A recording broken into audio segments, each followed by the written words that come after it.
Hello YouTubers, Alaska Prepper here. Ladies and gentlemen, we just got done with our live stream on Friday and we had a great time. So thank you to everyone that joined in on the live stream. Thank you for making it a fun time for everyone. And if you haven't seen Friday's live stream, what I'm going to do in this short video is I'm going to go ahead and leave you the meat and potatoes of yesterday's live stream, pretty much what the topic was about. But ladies and gentlemen, let me go ahead and cover this before we start that clip. Do you want to be one of those people that in a year or 2 years or whenever, do you want to be one of those people that hears the words, "You were warned"?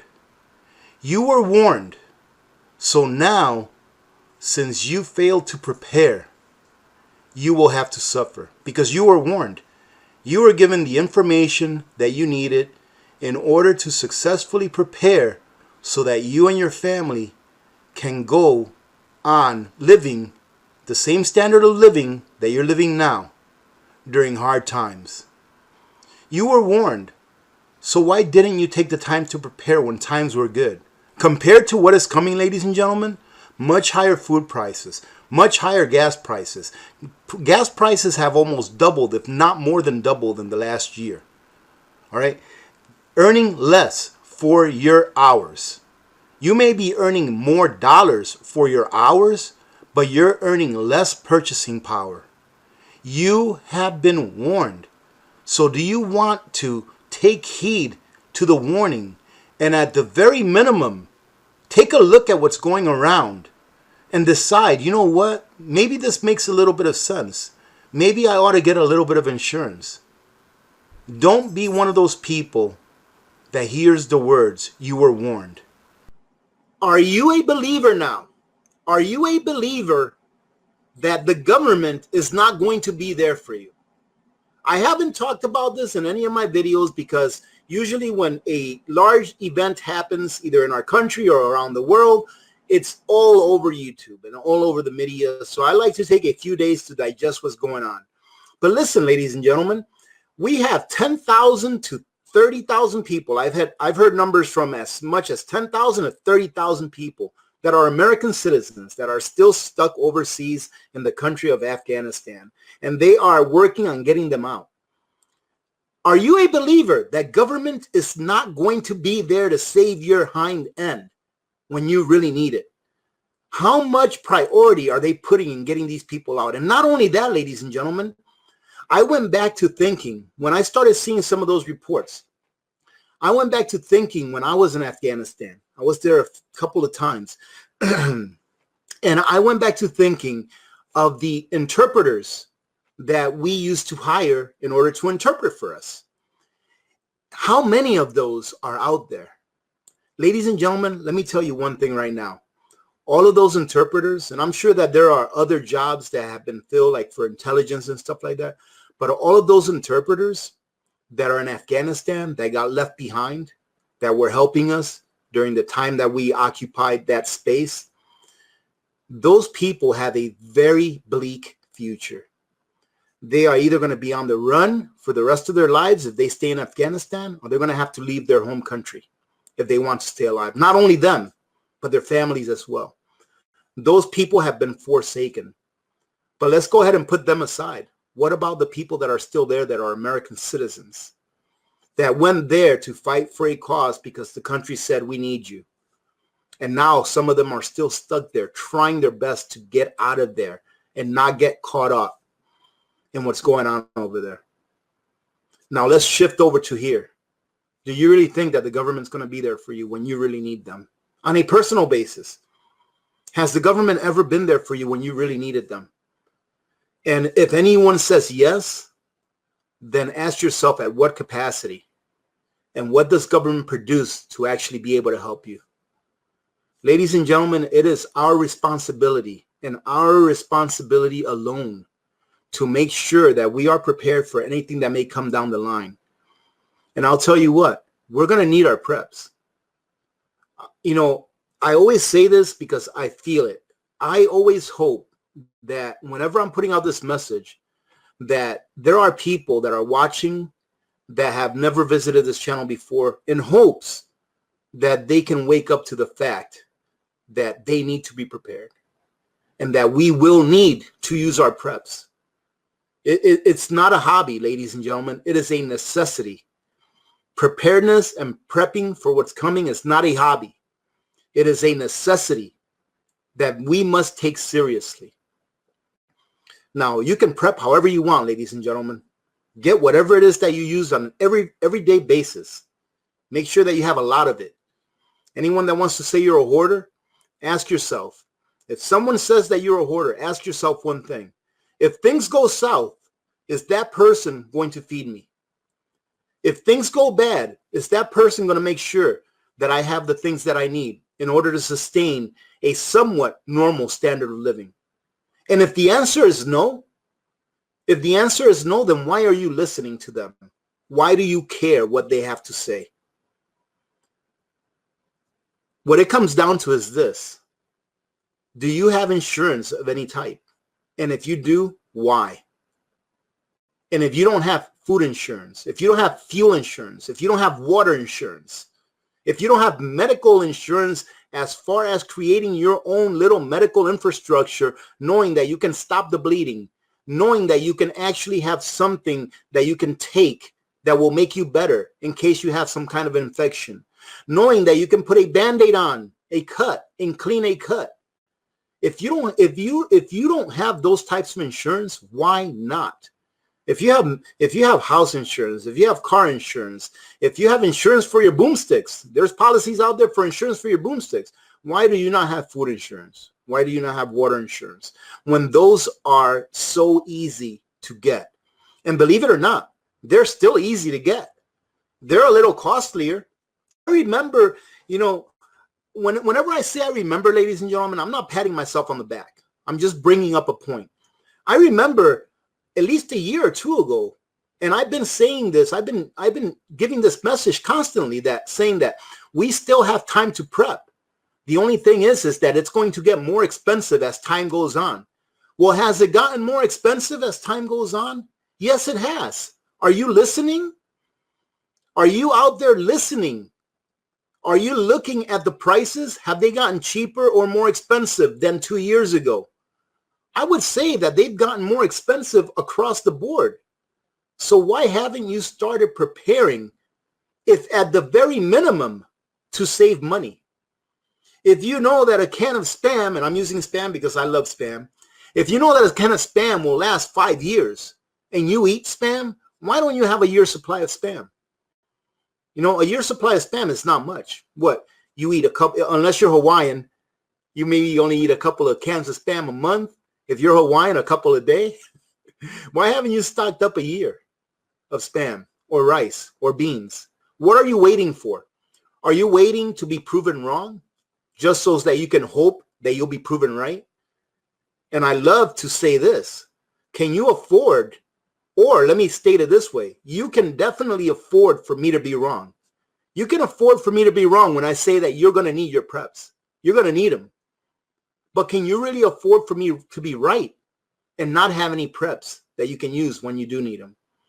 So consider, at the very minimum, starting out by maybe just getting the basics. I put a video out a while ago where I said you can eat for, I think it was like 60 days for like less than $100, rice, beans, some canned chicken, a bottle of oil or something like that. At a minimum, get that. At a minimum, get a mini Sawyer. Because, ladies and gentlemen, things are not looking good. I just filled up my wife's truck with gasoline today. And it's almost $4 a gallon here in Alaska. I've never seen $4 a gallon in Alaska. I paid $3.79 per gallon. Ladies and gentlemen, a year ago, I was paying $1.79. A year ago, I was paying $1.79 for gasoline. Today, I paid $3.79. Do you really think things are going to get better?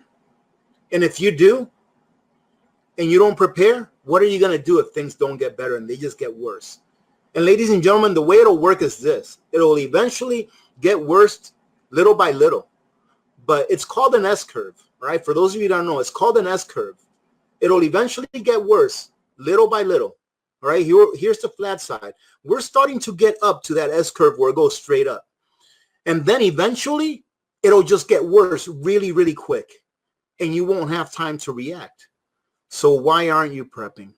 And I know that most of you here that are watching are within the preparedness community and have the preparedness mindset, and that you do prep on a regular basis. And that's what we all need to be doing. I mean, I did a report a few days ago where wheat, I think it was the winter wheat crop, is expected to come in at about 25% of what it was last year.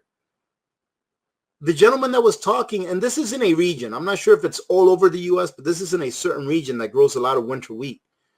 And he said that he's expecting to only get between 25% and maybe even zero of what he normally gets because the crop is doing so bad.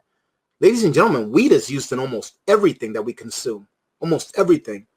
The corn crop was dropped down to, I think, from 62% of good to excellent to 60%.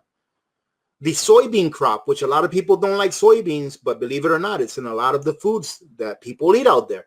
The soybean crop dropped down from 60% to 57%, good to excellent. Why is that a big deal? Because, ladies and gentlemen, good to excellent is what is used for human consumption. Anything less than that is usually made into animal feed and used for biofuels. And it's been dropping continually for the last few weeks. It's been dropping a couple percentage, 3% a week.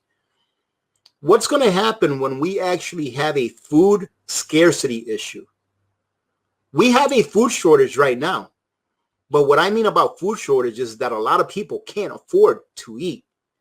And that's one of the reasons why I believe that the administration went ahead and raised the amount of benefits that are given out through SNAP by 25%. Because they need that just to keep their heads above water. Ladies and gentlemen, it's not like these people on SNAP, it's not like they're getting that extra 25%, which only comes out to be like $36 a month more. It's not like they're taking that and buying lotto tickets. I know that you hear it mentioned in a lot of places where some people do nefarious things with those monies, but I don't think that most people do. I think that some people definitely do bad things with those entitlements that they receive, but I don't think that most people do. However, they're going to need that extra 25% just to keep their heads above water, just to get what they've been getting anyways. So it's not like they just hit a windfall. Unfortunately, what that's going to do is it's going to make food prices go up even more. All of the signs are everywhere. They are everywhere. And I still have people call me fearmonger. All of the signs are everywhere. People still call me fearmonger. Oh my goodness, ladies and gentlemen, a lot of people are going to suffer. I just don't want you to be one of them. A lot of people in these United States of America are going to suffer greatly, all right, because of what the government is doing and has done. They're going to suffer greatly. And I don't want you to be one of them because you are being warned. If you're not preparing, you are being warned. You need to prepare. And I'm not telling you to take my word for it. Just look around. Do a little bit of research on your own and see what's going on, not only in the world, but in our country. Look at how many other countries have stopped exporting their grains because their crops are doing so badly that they may only have enough to feed themselves. And look at how much we here in the U.S. are exporting to China. I believe that when we eventually go into a food shortage situation where it's actually scarcity of food, I believe that our government will still allow the U.S. to export to China. Because I believe that in a way, China owns this country via the administration. Whatever they want, they will do. Not only that way does China own this country, but ladies and gentlemen, China doesn't have to sell us all of the trinkets that they sell us. So we don't really necessarily need all of their trinkets, but we sure as heck need their microchips, right? We sure as hell need their computer chips. We sure as heck need the ingredients that they sell us for our pharmaceuticals, right? 80% of our pharmaceutical ingredients come from China. Most of our microchips or computer chips come from China. So there's a lot of things that we need China for, and they really don't need us for anything except to allow them to strip mine our country by coming over here and buying land and strip mining it and then sending food to their country. So I believe, ladies and gentlemen, that when it comes down to it and there's an actual food shortage, I believe, and this is my personal opinion, I hope that I'm 100% wrong. I believe that our government will allow exports to China while people here in this country starve. Oh, but that's not going to happen, AP. That's never happened before. Sure, it's never happened before. Has anyone ever heard of the Irish famine, the potato famine? Ladies and gentlemen, just read a little history. And only because it happened in another country, guess what? Man did it. Mankind did those atrocities. So, right, mankind is mankind, no matter where you are in the world. You're a human, which means you have emotions which include greed, fear. You want to control. All right? During the Irish famine, the potato famine, they had enough food in that country to feed the people that starved to death. But they decided to instead export it out to, I believe it was England. They decided to instead export the food to England for profit while they watched their people literally starve to death. And I don't see that being a far-fetched idea of what could happen here in the U.S. So you have time to prepare. And the time, ladies and gentlemen, was yesterday. So if you haven't started preparing, this is the time to do it. Ladies and gentlemen, if you're in that part of your preparedness plan where you're just filling in the gaps and you are now venturing into storing long-term foods, I like to store Nutrient Survival. Why? They're a new company that's a little over a year old, but in my honest opinion, they are the very best survival food in the market. Not only does it taste good, but this food is the most nutrient-dense survival food that you will ever find. Why store dead calories when you can store calories that actually provide you with the nutrition that you need?